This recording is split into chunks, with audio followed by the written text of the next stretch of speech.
Hello and good morning. You're looking at a live view of Starship, the world's most powerful launch vehicle and by far the biggest flying object ever made.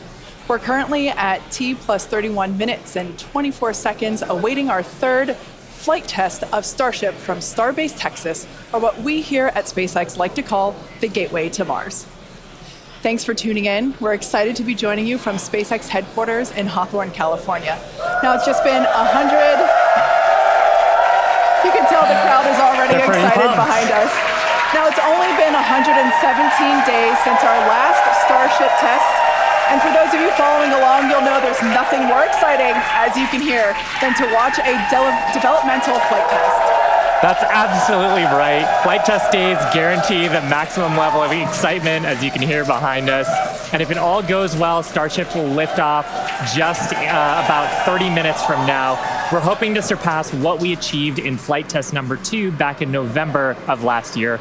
But regardless of today's outcome, the goal is to collect as much data as possible, and that'll help us get one step closer to a fully operational Starship.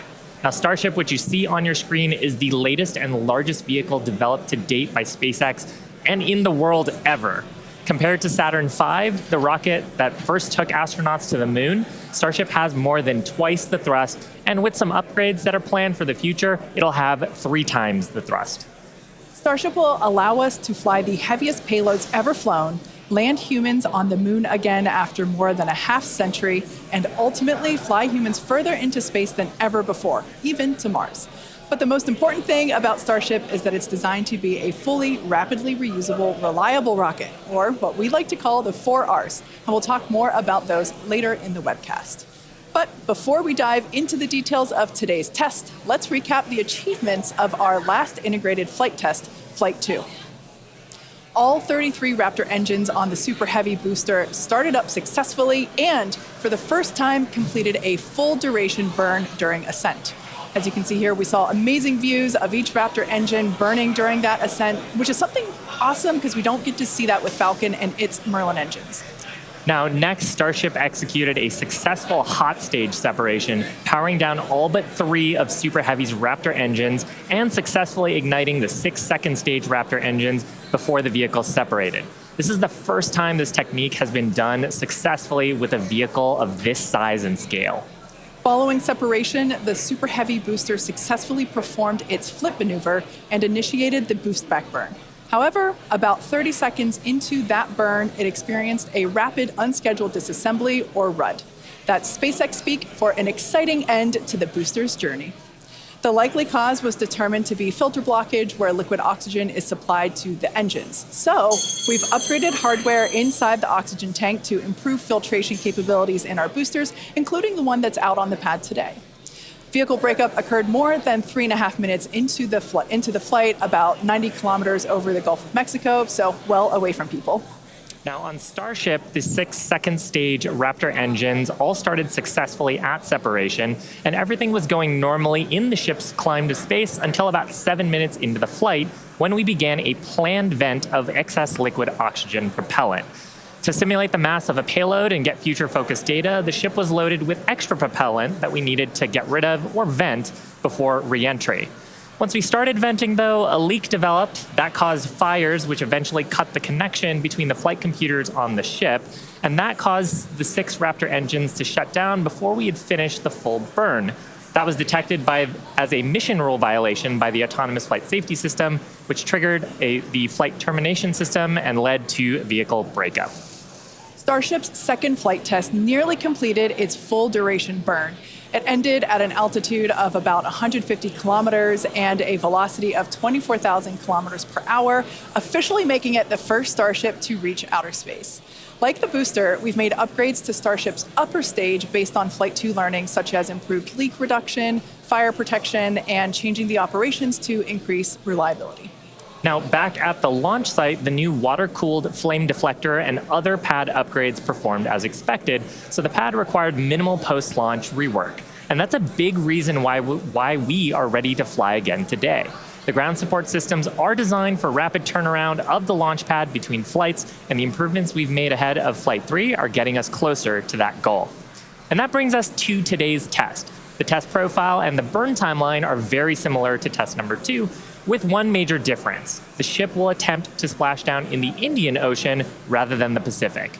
This puts us on a steeper trajectory than past flights and lets us test capabilities that we'll need for the future, like lighting a Raptor in space while maximizing public safety.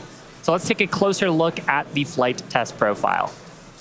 Now, about 26 minutes from now, Super Heavy will ignite its 33 Raptor engines and lift off from Starbase. About 3 minutes into the flight, Super Heavy's booster will separate from the ship in SpaceX's second ever attempt at a hot stage separation. That means it'll light its engines while still attached to a partially lit booster. The ship's engines will then remain lit for about 6 minutes during the ascent before entering a coast phase. Next, the booster will perform a flip maneuver and execute a boost back burn, which, if you recall, is where Flight 2 Super Heavy experienced a rapid unscheduled disassembly. We're hoping hardware upgrades made for this flight will get the booster closer to executing a landing burn in the Gulf of Mexico. In the meantime, Starship will coast for about 30 minutes at altitudes between 150 and 235 kilometers, and the ship will attempt to fire a single Raptor engine for our first ever relight of a Raptor engine in space. And from there, the ship will head toward its destination, splashdown location in the Indian Ocean. Again, if we get past a successful stage separation and a full ascent burn with the upper stage, it will be at an added altitude and trajectory below orbital, meaning Starship won't have to fire its Raptor engines for a deorbit burn, and it will naturally come back into the atmosphere no matter what. Now, meanwhile, the Super Heavy is going to attempt a landing burn before splashing down into the Gulf. And while we are going to practice a landing, we aren't planning to recover any of the hardware from Super Heavy or the ship on this flight. Now, with the exception of Falcon, this is no different from what happens with most rockets flying today that are expended or fall into the ocean after they complete their mission. Eventually, though, we will land and recover Starship boosters and ships, just as we do with Falcon 9 and Heavy boosters, where we've recovered 283 to date. Starship's rapid reusability is key as we begin missions to the moon and beyond. Even though recovery is not planned, the telemetry and data we receive all the way to the end is what we're looking for, particularly with regard to the ship's temperatures during reentry and how the heat shield will perform. The data that we gather today, of course, will help us continue to build a rapidly reusable Starship for the future. Now, much like our first 2 flight tests, today also still just a test. Our goal is to gather data to continue iterating and ultimately improve Starship. That's exactly right. The primary goal for Flight 1 was to clear the pad, and we did that and got a lot of great data that helped us improve the vehicle and the pad infrastructure that you see today. The primary goal of Flight 2 was to get all the way to stage separation, which we did, and even got a little extra. For Flight 3, we've added some ambitious tests highlighted by an attempt to transfer several tons of propellant between the tanks inside Starship itself, as well as the first ever relight of a Raptor engine in space and the opening and closing of Starship's payload door. When Starship takes astronauts to the lunar surface as part of NASA's Artemis program, it will be refilled in space by a Starship tanker spacecraft before boosting itself into a lunar orbit, like you see here. Transferring a large amount of cryogenic liquid in space has never been done by anyone, ever. So we'll be looking to get data on some of the fundamental physics in play here, like managing pressures, temperatures, propellant settling, all as we prepare for eventual ship-to-ship transfers. The ability to refill Starships once in orbit will be critical for landing on the moon and is a key technology for enabling deep space exploration and ultimately flights to Mars. Now, we're also attempting the first ever relight of a Raptor engine in space, and we'll need that capability for future in-space maneuvers and deorbit burns. It's important to note that what we'll attempt today is not a burn required for Starship to re-enter on today's test. We are intentionally flying this new steeper trajectory so we can test things like engine relights without substantially changing where we expect to splash down. And if Starship manages to make it all the way to re-entry, we will collect valuable data on the vehicle as it flies through the Earth's atmosphere at hypersonic speeds, or more than 5 times the speed of sound. We expect it'll look something like this animation on your screen with the heat shield tiles facing down. We'll use the Earth's atmosphere to brake the vehicle and then get us into a controllable regime as we go towards splashdown. Now, we did validate Starship's ability to fly and land at subsonic speeds during our suborbital flights several years ago. And gathering data on the aspects like heating and vehicle control while we're traveling way faster will become critical to eventually bringing Starships back from space for rapid reuse. We'll also attempt to open and close Starship's payload door for the very first time, a capability that we'll need when Starship starts flying our next generation Starlink satellites. And there you can see an animation of what that will look like as the satellites are deployed one by one through a slot near the top of the spacecraft. So at this point in time, we are approaching T-minus 21 minutes until liftoff. Let's check in with Dan for a countdown update. Hey, thanks, Kate. Hey, everybody. I'm Dan Hewitt. Good morning. Welcome to Starbase. I'm coming to you from the Raptor's Nest, where I'm here with some of our flight controllers, also our Pad Red team. We're just behind the Mega Bay. Those are our super heavy boosters right behind me, getting ready for the next 4 flights after this one. So we're looking to launch a lot this year. Countdown has been pretty clean so far. We're not tracking any issues that are gating us on the hardware side and the vehicle side from that on-time liftoff at 8:25 a.m. Central Time. That's our T0 right now. We primarily shifted later as we were just working to clear the range. The other big watch item today is going to be the winds. The winds have started to pick up. We're still looking to be below our limits, but there could be a hold at T-minus 40 seconds just to make sure that the winds are acceptable before we go. We are actively loading propellant on board the vehicle. You can see by the frost line starting to build up. Looks like we're about 80% on the ship main tanks right now and a little over 60% on the booster. Now, Starship uses liquid methane as its fuel, liquid oxygen as its oxidizer. Both of those get cooled down to cryogenic temperatures, so several hundred degrees below zero.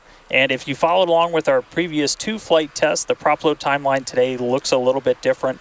Those first flight tests, it took us about 90 minutes to load all of the prop on board. But since the second flight, we made some pretty significant upgrades to make that time shorter. We added some additional fuel and LOX pumps just to increase our capacity. We expanded the number of heat exchangers and installed a dedicated fill drain line for each stage. But they were sharing one before, now they each have their own. That's just that main pathway to get the propellant to the vehicle.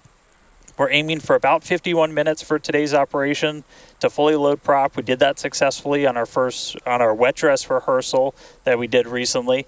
Eventually, though, we're trying to get that time down to about 40 minutes. Just for some context, that's about 5 minutes longer than we take on Falcon 9, but we're doing it with 10 times the amount of propellant. Now, the propellant load on ship started at about T-minus 53 minutes, booster right around T-minus 42 minutes.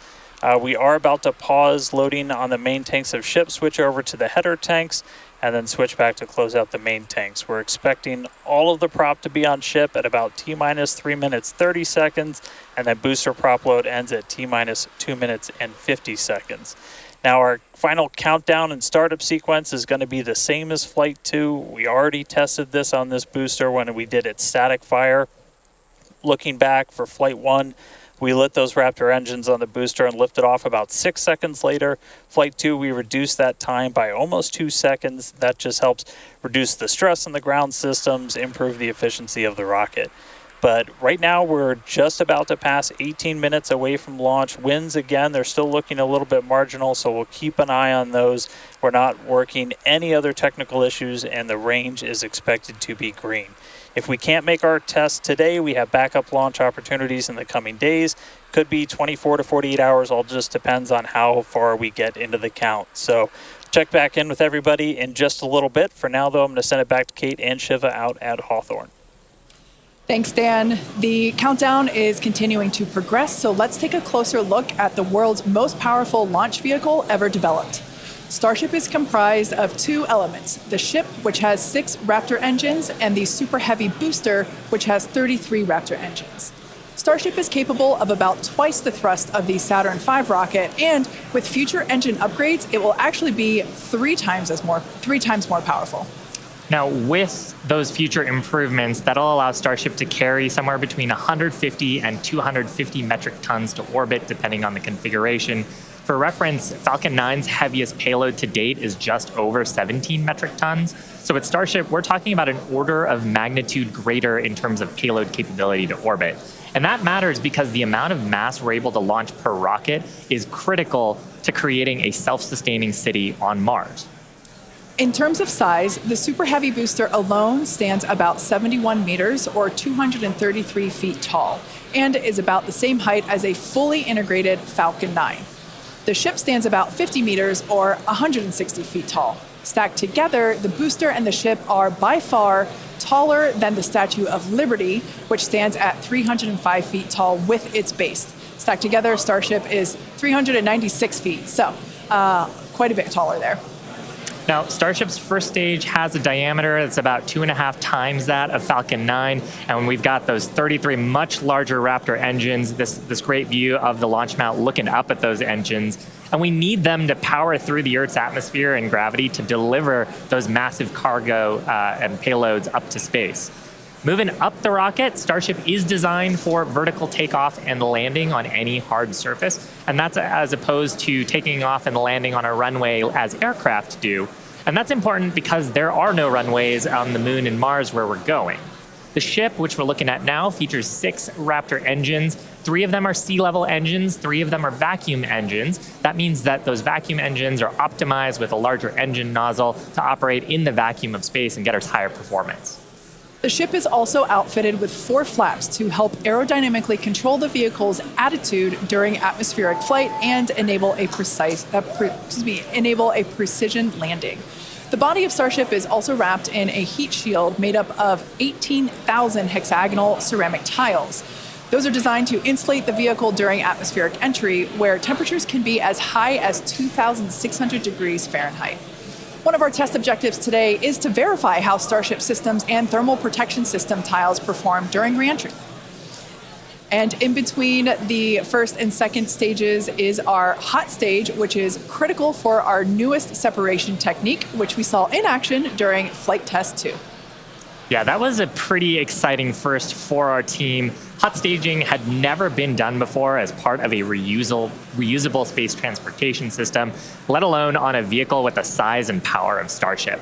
Now, at about liftoff plus 2.5 minutes, the booster shut down most of its 33 engines, leaving just 3 of them running, and then the ship simultaneously ignited all 6 of its engines. Some clamps separated, and the ship thrusted away. That was the first in-flight test of the heat shield, and we were able to gather a ton of valuable data about hot staging. We maximize the vehicle's performance by leaving 3 first-stage engines on, so gravity can't rob us of precious velocity, or at least not as much. Hot staging also helps to ensure the ship's liquid propellants are at the bottom of the propellant tanks, which is where we need them to be in order to quickly light the ship's engines. It also reduces risk at stage separation because it creates a passive staging system so that physics will be doing the work instead of mechanical parts pushing the 2 stages away from each other. Ultimately, hot staging could increase Starship's payload to orbit capacity by 10%, which directly translates to more payload and more people to the Moon and Mars. Now, the first stop will be the Moon, and the SpaceX team has been hard at work proving out all of the systems necessary to make that possible. Critical systems for propulsion, life support, and even the elevator that you see here, which will take crew and cargo from the Starship hatches down to the lunar surface, are currently in development. And the data that we gather from each test flight helps inform their design. Here we've got a photo of some of the mock-up suits that are used to demonstrate the range of mobility that astronauts will be expected to have. And we were using these to do human factors demonstrations and figure out the layout of the elevator. So all awesome development work for a future moon mission. Super cool. Now, SpaceX will perform 1 uncrewed demonstration flight before NASA's Artemis 3 mission, which will be the first human surface expedition since 1972. After those first expeditions, we'll be ready to fly more people along with everything it takes to build a moon base. There's so much to look forward to. It's incredible that humans are finally going back to the moon. You couldn't have said it better, Kate. And the moon is just the proving ground. It's just the start. When the time comes to make the leap to Mars, everything ramps up by orders of magnitude. The logistics of supporting an entire city on Mars are daunting and will require millions of pounds of cargo flown from Earth and spread out over thousands of launches. And today's flight test is one more step toward that ultimate goal. We're currently at T minus 11 minutes, 47 seconds. Let's check in with Dan once again for a countdown update. Hey, Kate. Still good news from down here at Starbase. We're not tracking any technical issues that are going to block us to a launch. Our T0 time still holding to 8:25 a.m. Central, so just about 11 and a half minutes from now. The real thing we're going to keep an eye on is the winds once we get there. We do have that potential hold at T minus 40 seconds where we can hang out and either let winds die down, make sure we're in the right structural limits, everything like that. So don't be surprised if we do a hold at T minus 40. We've done those on previous flights, but we are not tracking any technical issues. The range is going to be green for launch, so all of that really great news. We're still loading propellant on the vehicle, on the ship. We're just about done loading the header tanks, the two smaller tanks in the top, and then we'll go back to the main tanks. Are about 85% full, and then booster, both fuel and LOX over 80%. So looking good there. The launch pad itself is getting ready for liftoff. We commanded the booster hold downs open already about 20 minutes ago or so. And then that just means that once that rocket has sufficient thrust to overcome its weight, your thrust to weight ratio goes over 1, it's going to lift off. We don't have a command to actually release the hold downs once it starts up. Just also a reminder, actual liftoff happens a few seconds after you see those engines ignite. So you'll see fire, and then a few seconds before Starship really starts to take to the skies. Our range team just going to keep on making sure land, sea, air are all clear as we really count down. But that's the latest. We're just coming up on 10 minutes before launch. Everything looking good for Starship's third test flight. I'll toss it back to you guys in Hawthorne. Great, thanks, Dan. Now, if you've been following SpaceX over the years, you've no doubt heard us talk about our goal of full and rapid reusability. Nearly all of the Falcon boosters flown last year and this year have been reused, or as we like to say, flight proven. We've landed Falcon 9 and Falcon Heavy boosters 283 times since first doing so in 2015.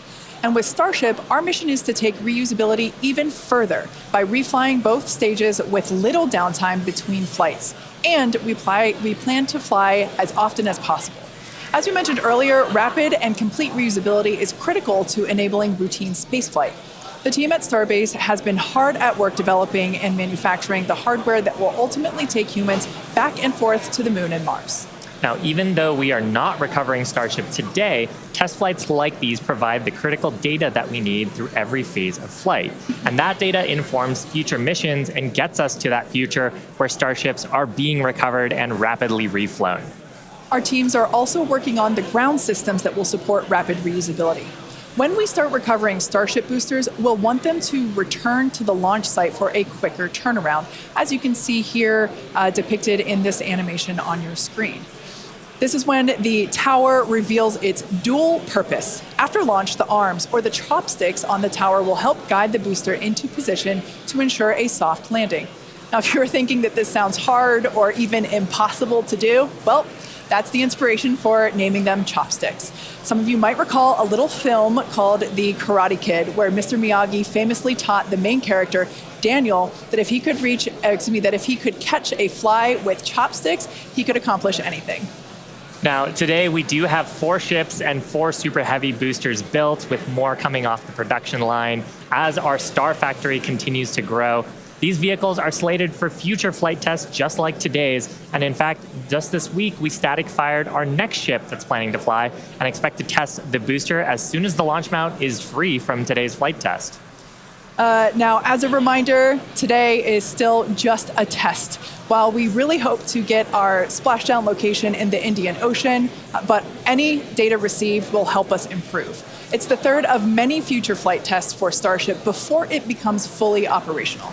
And that's the goal of flight tests. They teach us about the limits of our design and improve our understanding of the vehicle, and ultimately help us make Starship more reliable and rapidly reusable. So whatever the outcome and however far we get, we can promise excitement. And things look like they are moving fast at Starbase, and that's exactly how we like it. Yeah, Rapid exactly. Iteration is a key of SpaceX. Yeah, we've done it with all of our major innovative advancements, including Falcon, Dragon, and Starlink. We believe that if you're not failing, you're not learning and improving the design. Yeah, many of the innovations that we've developed have come from our failures, and they teach us how to avoid the perils of spaceflight. It's a tough business. But all of this testing, all of the iterative design allows us to make the design better and better to do some of the great accomplishments with reflight that we've had so far. Exactly. One of the examples that we love to talk about is the Dragon capsule, like the one located behind Shiva and I here on the mezzanine. Originally, it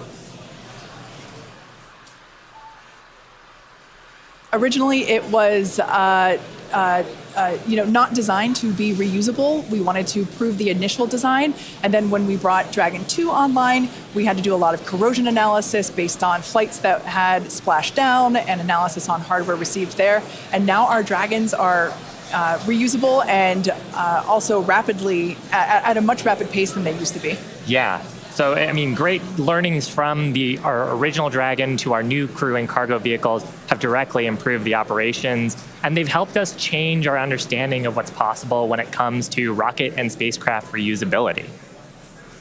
Now, we're just under T-minus 6 minutes, so I think it's another good time to check in with Dan for the rest of terminal count. How are we looking, Dan? Thanks, Shiva. We're looking good. 5 minutes, 35 seconds, and we're counting down. We are just about at closing the prop load sequences on booster and ship. Just a reminder, ship we're going to close out at around 3 minutes and 30 seconds, booster at about 2 minutes and 50 seconds.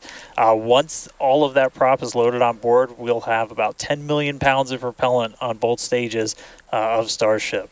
Now, after that happens, we'll go through a couple of different procedures with the ground. We'll do what's called pushbacks, clearing out the lines between our prop farm and the vehicles themselves before we get to launch. And then in the next few minutes, we'll get the final guidance system alignments, some final thrust vector control on the booster checks, and all that will be performed. And again, if we need to hold, we have a hold gate built in at T-minus 40 seconds where we can hang out. It sounds like today we'll have about 15 minutes to hold at T-minus 40 if we need to. If we hit that right now, it looks like the most likely reason would be winds. We're not tracking any technical issues to our T0 at 8:25, just about 4.5 minutes from now. So, I mean, everything's really looking good. The booster's almost at full frosty, so we'll see that close out in just a couple of minutes. But we're getting really close to flight, guys. The excitement is definitely growing here in Hawthorne, SpaceX headquarters. There is a large crowd gathering. You might hear them cheering occasionally. Now, Dan mentioned a good point about the holds. We have an opportunity to today hold for a few minutes. And this is a really cool thing about Starship. And we don't have this opportunity with Falcon or Falcon Heavy. Up until the T-minus 40-second point, aborts are just holds. So anything that would trigger an abort prior to T-minus 40 seconds becomes a hold. So that's a really cool feature to allow the team to wait for final checkouts or assess prop levels, engines, avionics, vehicle pressurization. It's really helpful to ensure a liftoff. Yeah, and that's something that is very different from Falcon. I'm sure people have watched our launches, and then we get right down past prop load and then have to scrub because of weather or scrub because of an issue on the vehicle. And we don't have the same constraints on our propellant and our system with Starship, which gives us more availability in the window. And sometimes that's all you need. Sometimes the winds dip just enough where you can launch the rocket safely. And otherwise, if you didn't have that ability to hold a few minutes, you might miss that window and then have to recycle to another day. Yeah, exactly, which is kind of like today. Like we mentioned earlier, winds are the thing that we are watching, so good news there. So we are still continuing to progress. We're looking at liftoff in just under almost 2.5 minutes from now. Super exciting. Like we said before, there's nothing more exciting than watching a test flight for a developmental program, and that's where we're at today. And like we talked about, we have some really ambitious goals for today's test. But really, the point of today's test is to try to get as much data as we can so we can inform the next iteration of the design of Starship, work those things into flight test number 4 and new objectives there that'll eventually get us to that glorious, rapid, reusable future that we so badly want. Yeah, for Flight 1, we wanted to clear the pad, and we did. For Flight 2, we wanted to get through hot staging separation, and we did. So today, we want to get even further than that and collect as much data as we possibly can. So with all that being said, we're going to check back in with Dan Dan to take us through the final 2 minutes of terminal count.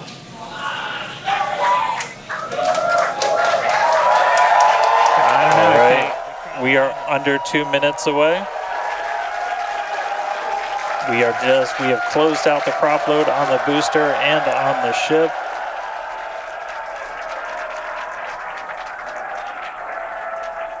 And we're starting to hear some good news that it looks like winds are not going to hold us up, so there's a good chance we blow right through that 40-second hold. So we're about 1 minute and 20 seconds away. Just walking you through one last time, we're going to see the engines ignite about 4 seconds before we hit our T0. They're going to ignite in 3 different banks. You'll get 13 of the inners, 15 of the outers, and then the last 5 ignite just 2 minutes before T0. And then after that, the quick disconnect will retract. The engines will start to throttle up, and then we'll see liftoff about 1.5 seconds after T0. So we're under 1 minute away. Don't be shocked if we hold at 40 seconds before, but it sounds like the winds are cooperating today, and we'll be able to move right past that, not tracking any other technical issues that could hold us. Proceeding past our QD vent gate.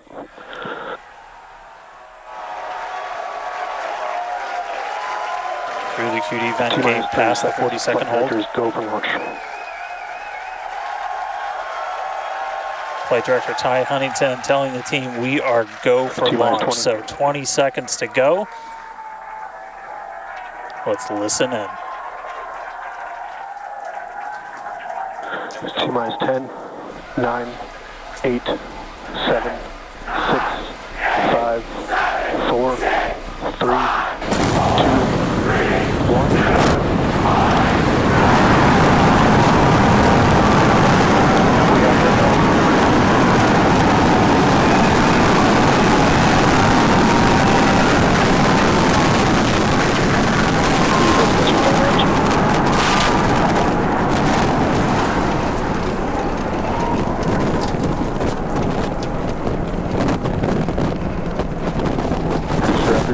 Nominal.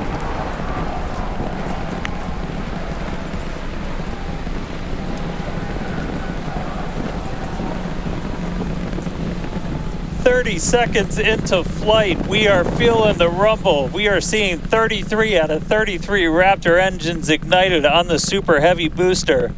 Booster and ship, avionics, power, and telemetry nominal. Acquisition of signal, Corpus Christi. Continuing to get good call outs. Our trajectory looking nominal, systems looking nominal. Just amazing to see all 33 lit up once again.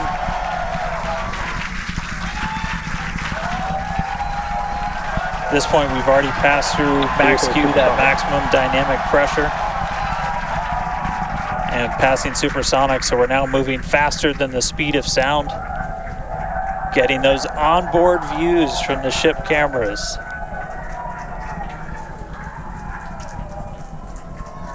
Now the next major milestone is going to be a hot staging maneuver. Again, we're going to be doing that in just about 90 seconds. To do that, we're going to shut down all but the 3 center Raptor engines on Super Heavy. That'll be our MECO, our most engines cut off.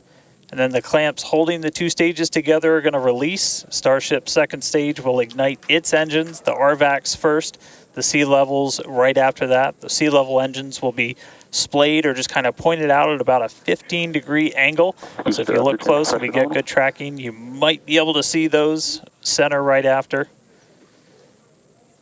And so those 6 engines will push Starship off of the booster.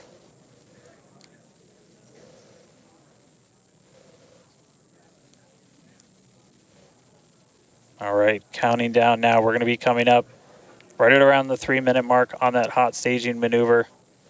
Again, we'll see the booster engines start to shut down. You'll see all but 3 lights go out in the middle. And then we'll see the engines ignite on ship, pushing it away. And that will start carrying the ship into space. Booster will start to do its flip and then move into the boost back burn, setting it up for eventual splashdown in the Gulf of Mexico. Stage separation.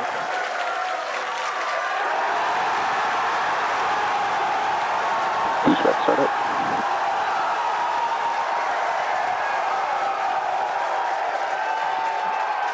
Hot staging confirmed. Boosters now making its way back, seeing 6 engines ignited on ship. Kate, we got a Starship on its way to space and a booster on the way back to the Gulf. Oh man, I need a moment to pick my jaw up from the floor because these views are just stunning. These are live views from Starship. First stage is currently performing the ship avionics, power and telemetry nominal. Good there, news informing us that the second stage or the ship, everything looking good, nominal there. First stage is currently performing the boost back burn, expecting that to last about 1 minute. That boost back burn, pressure is nominal. That boost back burn propels the booster back towards the coast, taking it to a landing in the waters of the Gulf of Mexico. We're only using the Super Heavy booster's 13 center engines from here on out. As whenever they relight, you'll be able to see that in the left bottom corner. Those are the ones that can gimbal. In other words, they move and change direction in order to change the thrust to steer the first stage back to Earth.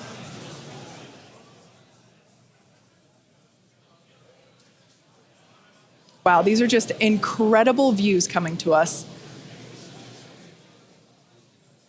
Everything is looking good for both the first stage on the left-hand side of your screen or the Super Heavy booster, as well as on the right-hand side of your screen, that is Starship, or we also refer to that as the ship. Now, the boost back burn was the first of 2 burns required to return it to Earth.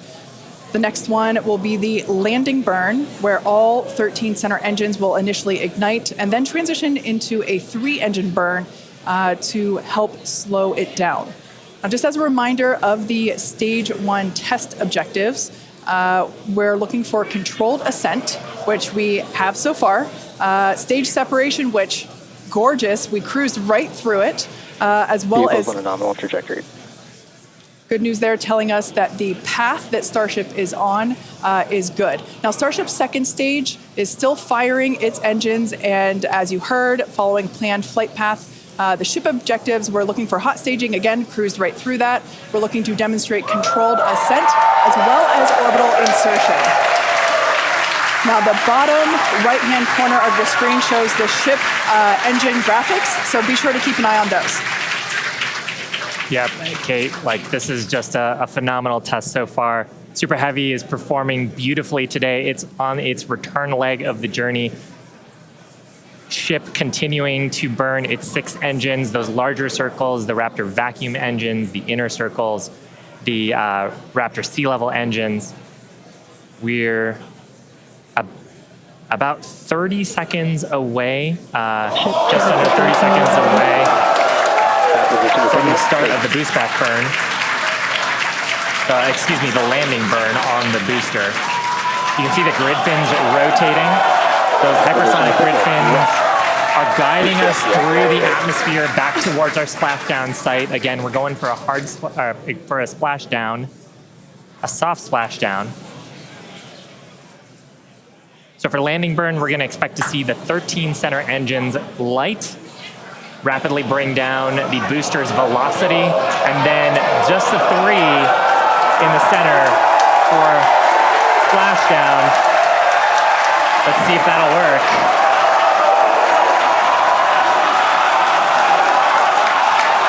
We're getting a few engines.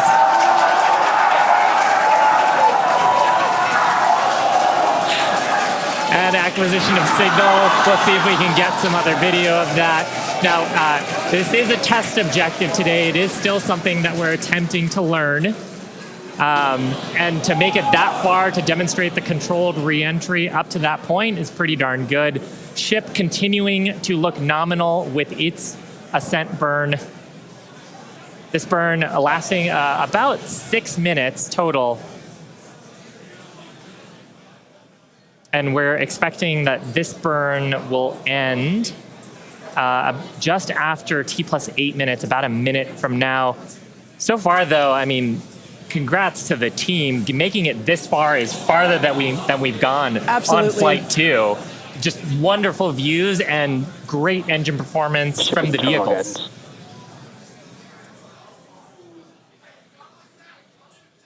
So far, we've hit controlled ascent. We're in the middle of that right now. We demonstrated the hot staging. Kate, as you said, cruised through that.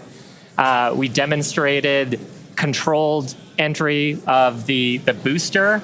Just stopped a little short of the engine relight, but hey, that's something we can learn for the next one. Yeah. Now that view that we just had moments ago was a live shot of Star Command. There you see it again. This is our mission control center at Starbase, where vehicle operators are standing by. Now the next milestone coming up is in less than a minute. At that point, ship will, or I'm sorry, actually it already has. Starship engine cut off.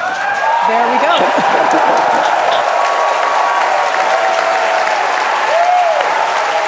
As you heard there by the call out and from the crowd behind us, Starship nominal orbit insertion. Starship's 6 Raptor engines have successfully shut down. We heard a call out for nominal orbital insertion, which is incredible. Look at these views, Dan.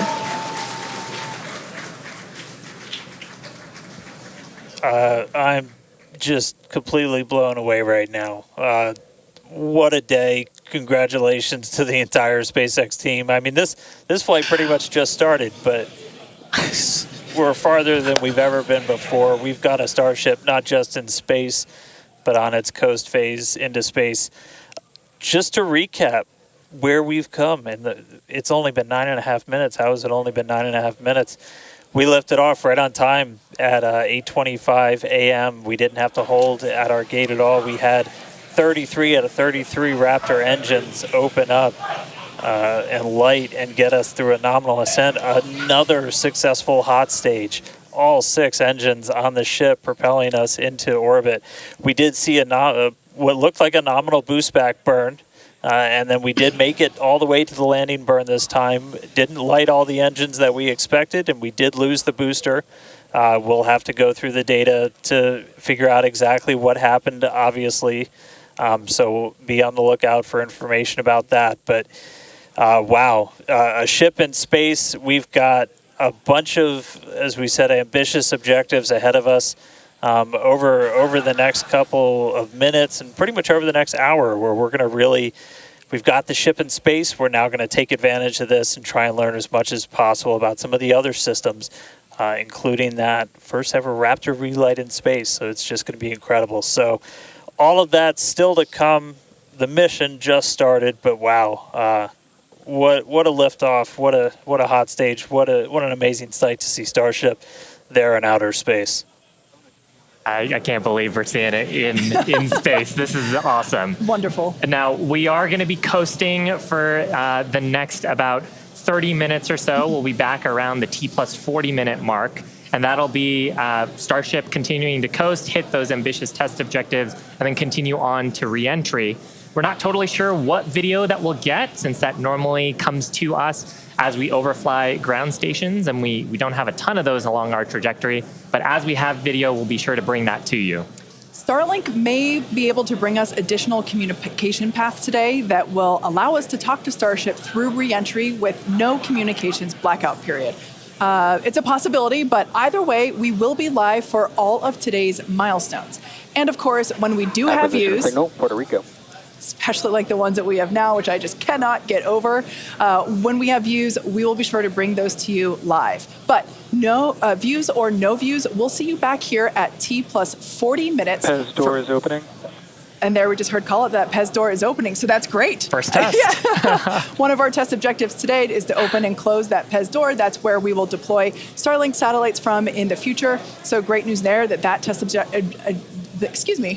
that test objective is already underway. So come back here, stick around till T plus 40 minutes for coverage of Starship's deorbit burn demonstration, followed by its reentry and what is sure to be an exciting splashdown.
Expected loss of signal, Cape Canaveral.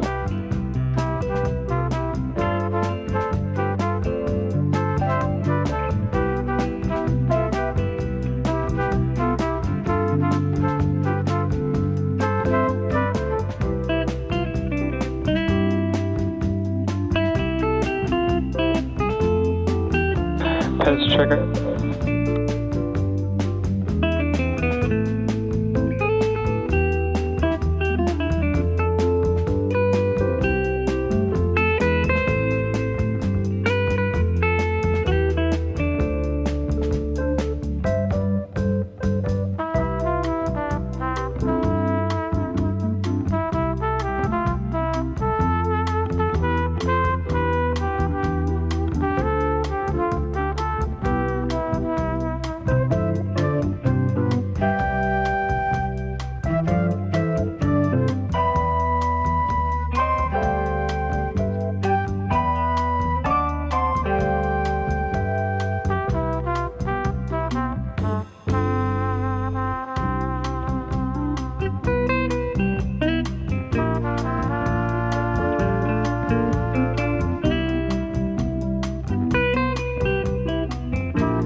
Expected loss of signal, Puerto Rico.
Acquisition of signal, Idris.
Starship's flight computer is in propellant transfer demo.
Starship flight computer is in the propellant transfer complete state.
Pez checkout's complete. Doors closing.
control has started.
Acquisition of signal, Artemis stock.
Welcome back to live coverage of our third Starship flight test, which lifted off from Starbase, Texas at 8:25 a.m. Central Time.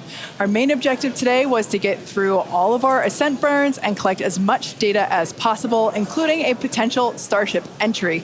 And we just came out of a coast phase and were treated to a number of HD views thanks to Starlink, including the PEZ door open-close test. So that was one of our test objectives today that we met. So that's awesome. It has been such a great day. It has been a phenomenal test day. Just to see booster lifting a Starship to ascent, ship completing its ascent. Just a wonderful day. Kind of to recap the objectives a little bit. Booster completed its ascent, ignited its 33 Raptor engines. We demonstrated a successful hot staging for the second time. Booster completed the boost back burn, didn't quite accomplish the landing burn, and then had a hard splashdown in the Gulf. Meanwhile, ship completely successful after the hot staging. We had a good 6-engine burn of the Raptor vacuum engines and sea level engines. And then we've commanded a number of demonstrations, including the Starlink satellite deploy demo, so the payload door, as well as a prop transfer demonstration. We do still need to do some data review on those, so as we get that data back, we'll be sure to update you on social for how those tests went. We are coming up on our next major milestones, which is an in-space relight of our Raptor engine for the first time, followed by re-entry and then landing in the Indian Ocean. Incredible. Yeah, that's right, guys. We should be just about 40 seconds away, 40 or 50 seconds away, if we do this relight demo. Do want to stress this is not a deorbit burn. In fact, it's actually going to function a little bit opposite of a deorbit burn. We're going to be raising our perigee with this burn for the lowest point of our orbit. This is just to demonstrate that we can relight a Raptor engine on ship while it's gone through a coast, while it's in outer space, while it's in microgravity, all of the different complexities that come with lighting this engine again after it's already done an ascent burn, but you're now coasting through space. This is going to be really important anytime we want to do in-space maneuvers in the future, like eventual deorbit burns, any of our translunar injections that'll have Raptor engines firing back up. We may not do it. There is all of the guidance is loaded into Starship's computer itself, so if it doesn't see the values that it needs to, we could just skip the burn. So we are waiting to find out if that's going to happen or not. If it doesn't, as we said in the beginning, we're on a pretty steep trajectory that we are coming home no matter what, regardless of doing a burn. This was done just so we can really, we're in a trajectory that's really not super susceptible to delta V changes in velocity. If we were to do a burn, we've got a pretty concise footprint in the Indian Ocean that we're going to be targeting for splashdown today. It does sound like we are skipping past the on-orbit relight demo this time. Again, we'll confirm all of this through our post-flight data review, but it did sound like we did pass through that burn. So now that's going to start setting us up for re-entry. Yeah, that's exactly right. So coming up next around T plus 49 minutes is Starship re-entry. Now, this is typically a portion of flight where we don't have communications with spacecraft because they're re-entering the Earth's atmosphere at or around orbital velocity, about 8 kilometers per second or roughly 5 miles per second. Super fast. Now, at those speeds, the spacecraft's interaction with the atmosphere results in friction and creates a plasma field around the vehicle. That blanket of plasma distorts communication frequencies, so we're basically left with a brief communications blackout. Now, we might get some telemetry back through a connection to the Tracking and Data Relay Satellite System, also known as TDRS. But if the plasma doesn't entirely block it, that connection will be at a very slow data rate and definitely too slow for any video. But that's why Starship and Starlink are a great partnership. Starship is so big that it will leave a wake or a hole in the plasma field as it flies through an atmosphere. You can think of a wake kind of like when you see a boat going through the ocean. It sort of leaves a trail behind it.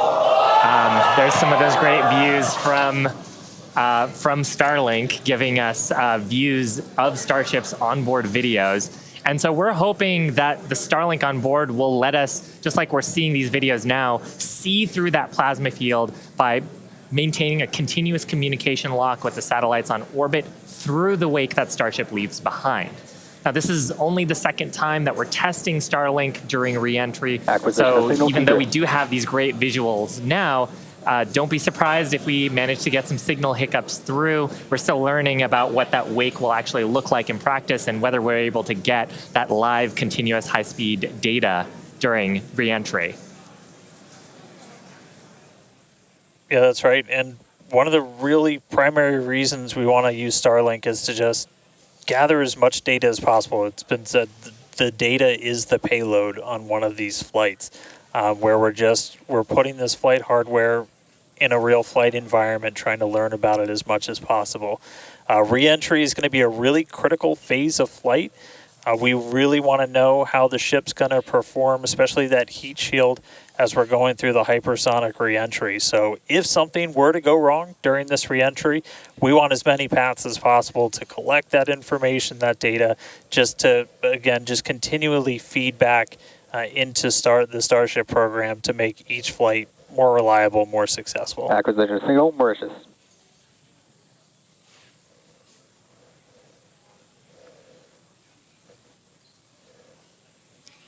Now, if Starship manages to make it all the way through re-entry, we'll collect valuable data on Starship flying through the Earth's atmosphere at hypersonic speeds, meaning more than 5, or at this point, will be more than 5 times the speed of sound.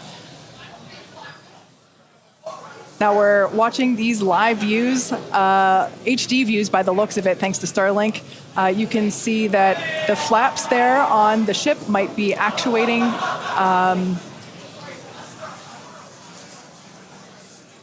Certainly some incredible visions of planet Earth behind Starship.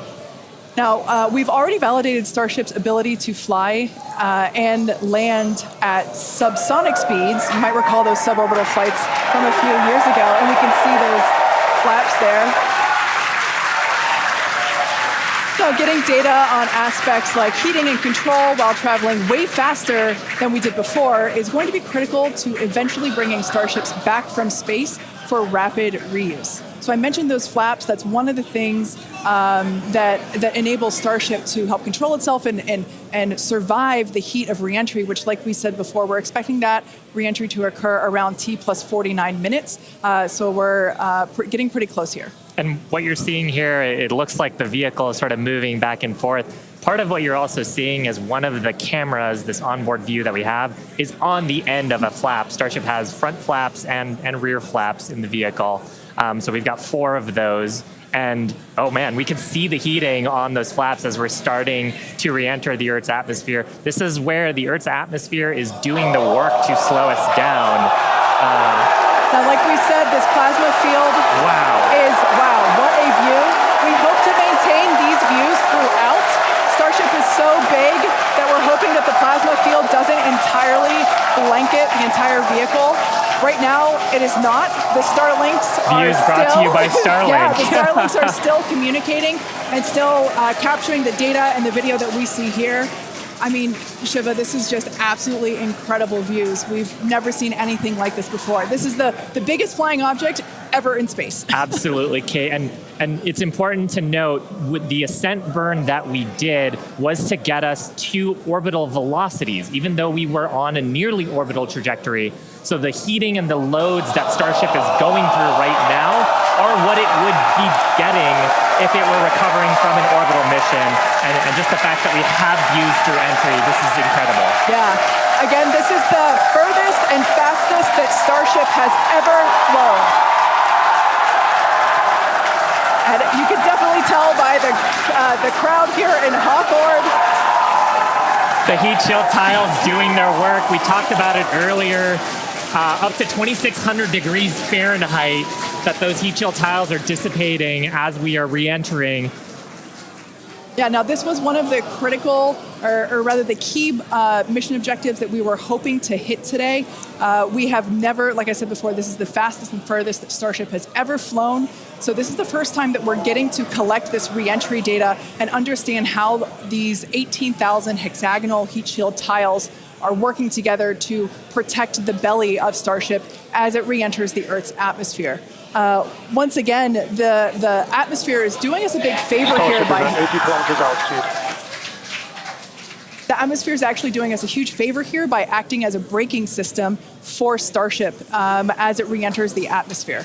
And that's part of the reason why the flaps are so important. We're using the body of Starship and the drag from the atmosphere to slow us down from orbital speed, but you want the vehicle to remain stable. You want those heat shield tiles pointed down so they can absorb the heat of the Earth's atmosphere.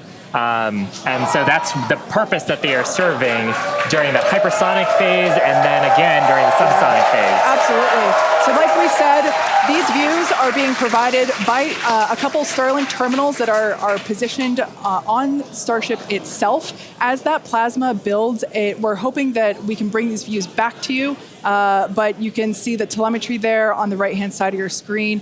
If you watch closely, you can see the speed decelerating. Again, that's the friction of the atmosphere resulting in this plasma field, or excuse me, the blanket that is potentially blocking the Starlink terminals right now. So we'll bring those views back to you if we get them. But right now, for those of you that have recently joined, Starship is currently re-entering Earth's atmosphere.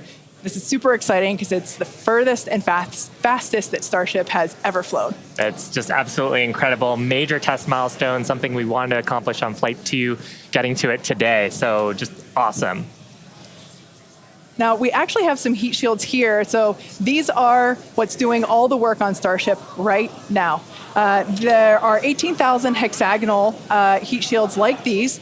So this one that I have is flat, like this is what would be positioned on the flaps of Starship, whereas Shiva has something a little different. Yeah, the one I have would be on the curved surfaces of Starship. I'll just put it in frame here. So we've got these attached at various points around the vehicle. Like you said, Kate, 18,000 of these tiles around, and they're doing the work to make sure that the structure of the vehicle doesn't carry all that thermal load so we can recover the vehicles eventually and get to rapid reuse on them. They're really lightweight. They sound a little different than I would have expected them to, but they are ceramic. And these are what's helping Starship survive through this period of entry. We're not sure how far we're going to make it. Again, this is the furthest that we've gotten in our test flight, but the further we fly, the more data that we can get, and that's ultimately the measure of success here, which, I mean, I think today has been a huge success given where we've gone and how much further we've gotten with both the booster and Starship itself. And one of the beautiful things about Starlink on board the vehicle, we were getting that high-speed video. High-speed video is a very high data rate, and usually video comes after you get your telemetry. So hopefully we were able to get some wonderful data throughout the entry period, which is normally something we have to wait for. until after splashdown when we get that data off the data recorders. Yeah. Now, you mentioned before the flaps, again, that the flaps are protected by the flat heat shields like I have. There are 4 of those positioned on Starship, 2 at the forward end or the top end, and 2 at the bottom or aft end. And they operate independently to aerodynamically control the vehicle's attitude or positioning during atmospheric flight and enable precise landing at the intended location. So today we are intending to splash down in the Indian Ocean, and we're hoping that we can make it that far, but regardless, it is an exciting end to what has been an exciting day. Absolutely. And I mean, we've had some tests in the past. We had suborbital campaigns where we have tested out the aerodynamic flaps at subsonic speeds. So that's below the speed of sound. At hypersonic speeds, well, supersonic speeds first, so faster than the speed of sound, and then hypersonic speeds. So that's more than 5 times the speed of sound. The equations of motion change, how the vehicle responds changes. So going through that control phase where we're going from faster than the speed of sound to below the speed of sound was one of the objectives today. Yeah. And that's actually a great point because we are expecting that entry subsonic period to occur around T plus 1 hour and 3.5 minutes. So we're not there yet. We're about 10 minutes away from that point. So again, that is when Starship would be traveling slower than the speed of sound thanks to the atmospheric braking system. And so right now we're still waiting to see if we're going to get data back from this ship. We might be in a bit of a blackout period right now. So still waiting to hear the status on it. But yeah, we got to the actual entry portion of today. We started into peak heating, which was just a really big milestone. Starship is pretty unique in the way that it re-enters, especially for something reusable. The closest parallel has been the space shuttle. When we're comparing Starship to like when we bring a Falcon 9 booster back, we're talking about 20 times the energy given the velocity that we're moving at, and all of that energy just gets converted into heat, and then we need to use those tiles to just help dissipate that heat. They're not ablative like you would see on something like Dragon, which uses an ablative in the capsule shape. So they are these tiles that are made to be reusable. So any data we're getting on the actual temperatures it was seeing during heating, all of that is just really hugely valuable. Where Starship is really unique is, and Kate and Shiva have talked about it a couple of times, is once we're through this kind of hypersonic section and we get down to the subsonic.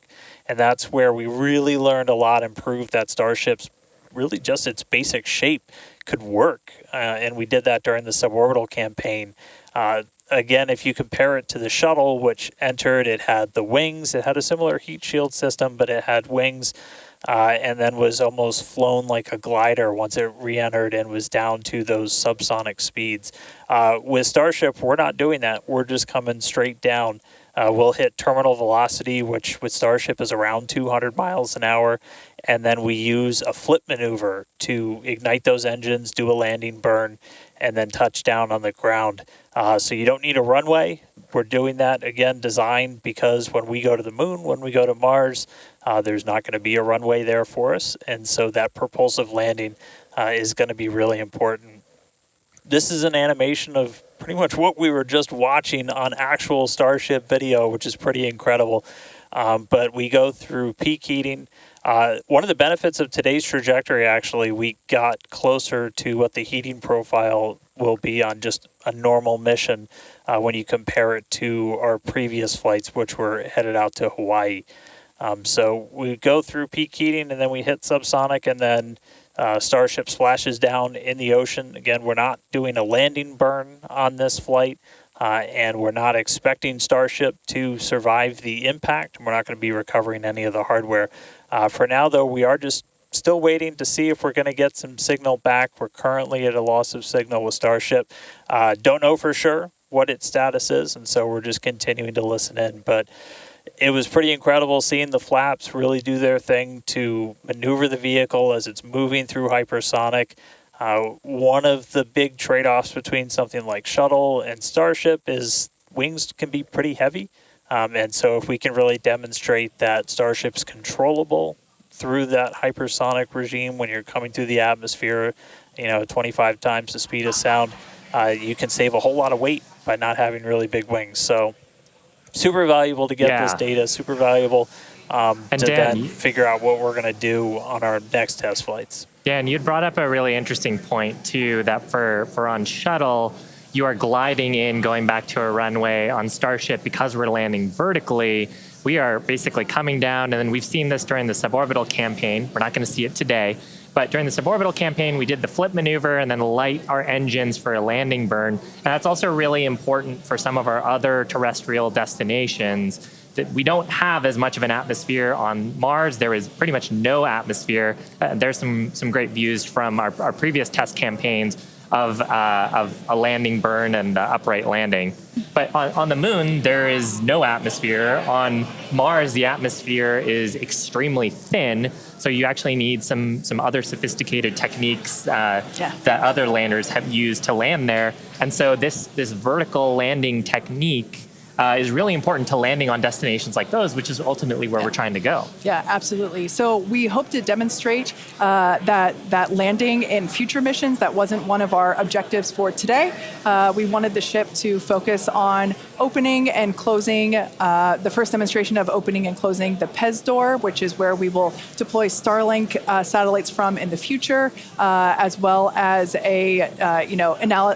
gathering data on how the heat shield tiles performed during the entry period. And so far, all of that has gone really well.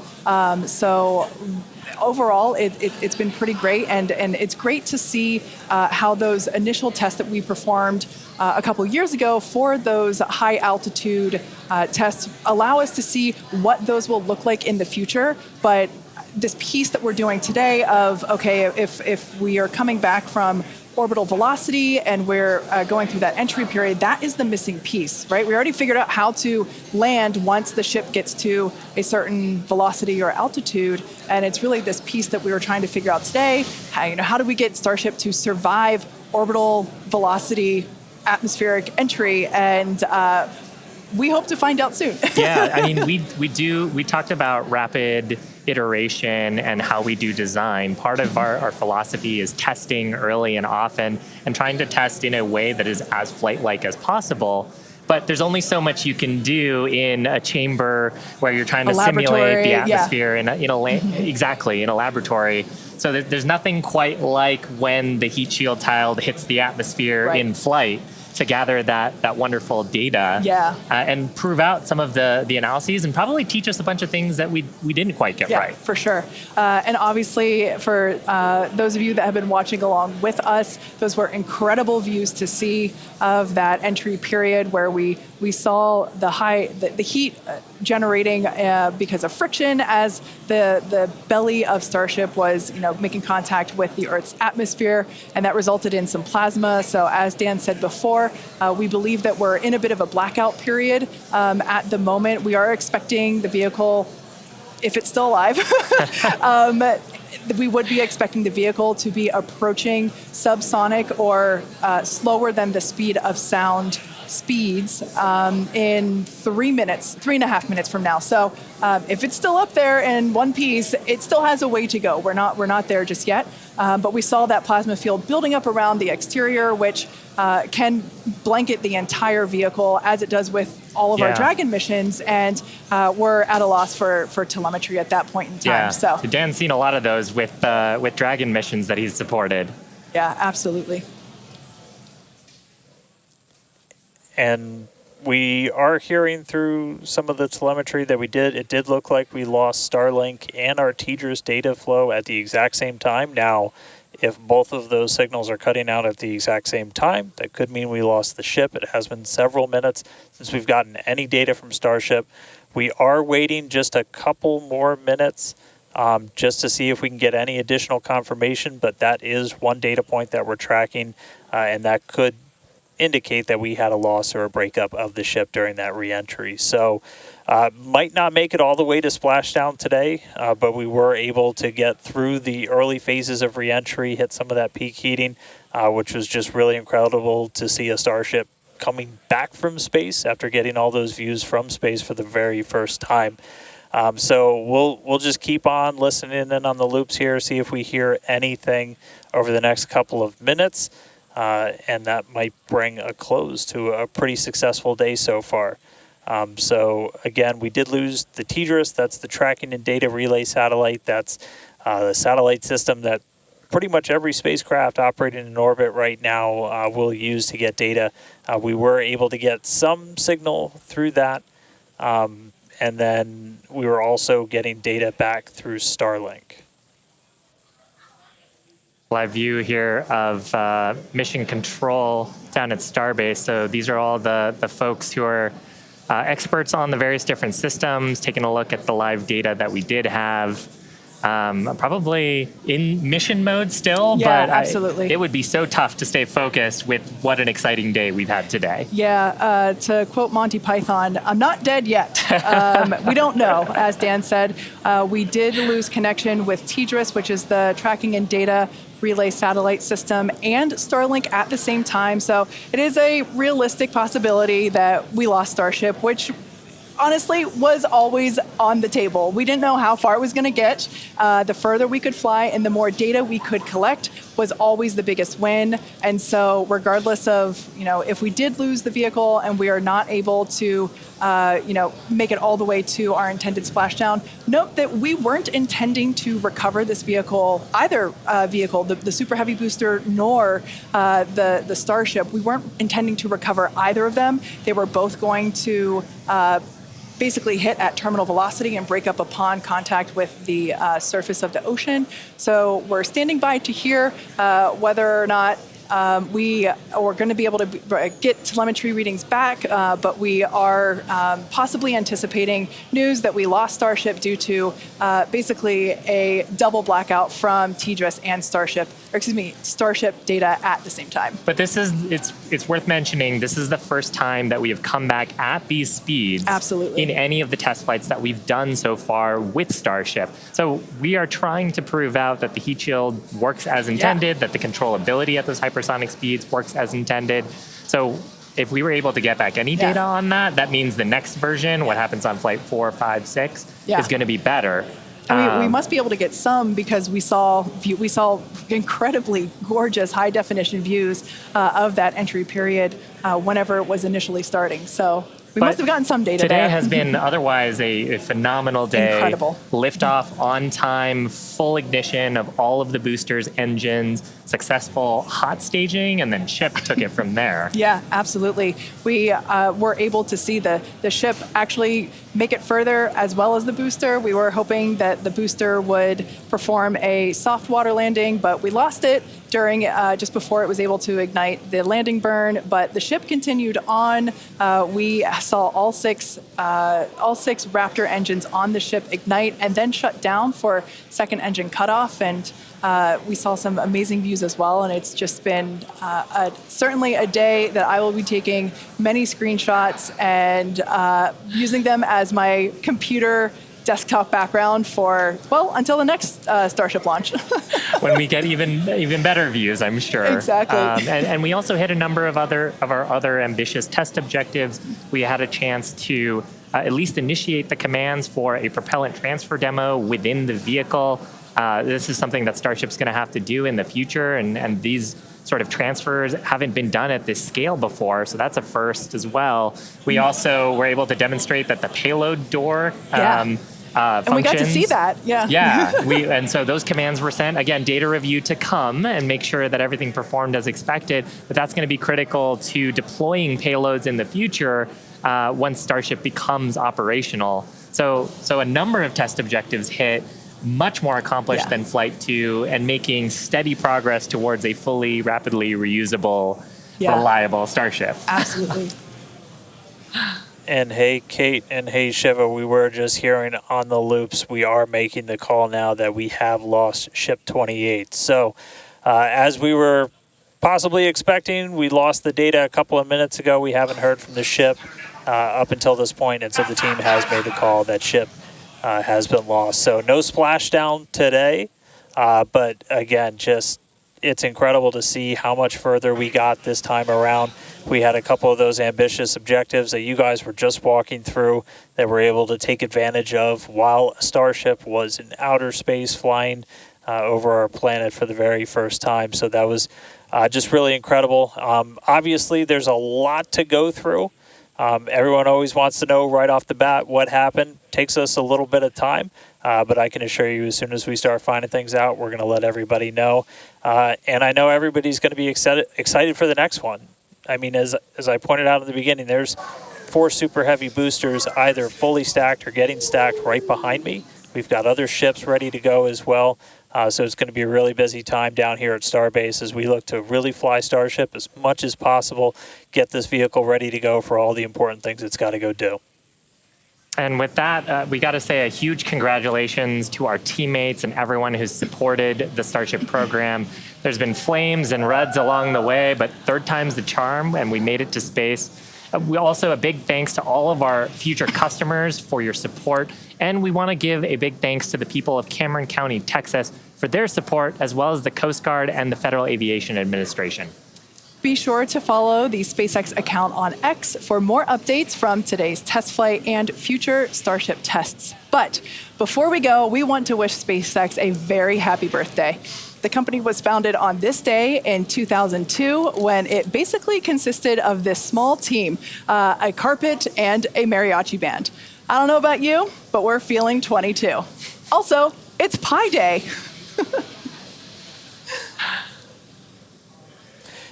Yeah, but I mean, Pi Day is constant and never ending, so shouldn't every day be Pi Day from now on? I mean, that's a really good point, and I think after a test like today's, we all deserve some pie. Thanks for watching, and we'll see you next time.